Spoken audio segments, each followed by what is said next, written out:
Trump is building the wall down in Yuma, Arizona. The wall stands 30 feet high and is made of high-grade steel bollard fencing. To commemorate the first 100 miles of border wall built, the acting Secretary of the Department of Homeland Security, Chad Wolf, burned the president's name into it. He seemed very optimistic about the wall. It's just a great accomplishment. And, I hear all the time and from critics and the like, they're like, you guys aren't building a wall. Like 100 miles of this has gone in. We've built more miles in the first 3 years of this administration than the previous 8 years all combined. Kind of line up what we did in the last 3 years, what the president has done using military funding to jumpstart that when Congress chose to just play politics with the wall. It's really remarkable. And if I could just change gears just real quickly here, because Iran is just all in the news right now. Yep. How is DHS preparing for this? The nation state of Iran and the threats that they surround that are nothing new to the department, nothing new to the U.S. government generally. So we started working collaboratively within our department to come up with contingency plans for the variety of different threats. And we had that on the shelf this summer.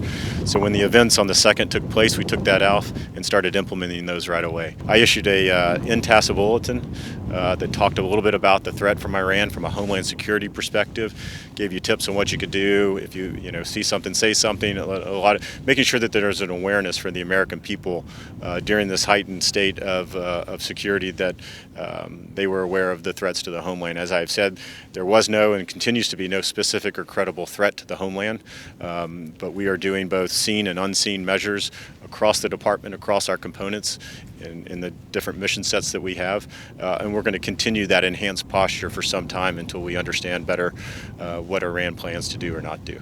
You just came back from Honduras, and you were working on implementing the new asylum rule there. Would you be able to tell us a little bit about your trip that you just got off on? Sure. I had great meetings with the Minister of Security, Foreign Affairs Ministry, Minister of Labor, as well as some time with President Hernandez.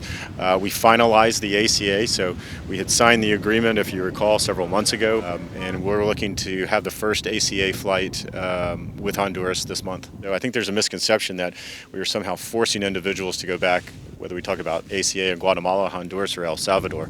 These are options under our law, international law, and we're exercising those. So we continue to talk to Guatemala about they have notionally decided to take Mexican nationals under their ACA. The issue that we're dealing with now is, we have a new administration coming in Guatemala, and so we're working through that. But I feel confident that Mexican nationals will be part of that ACA as well as with others. You're the acting Secretary of DHS. Would you like to have the job in a permanent and official capacity? I'm happy doing the job I'm doing today. Leading the men and women of DHS is an absolute honor, and I will continue to do that in an acting capacity as long as they have me.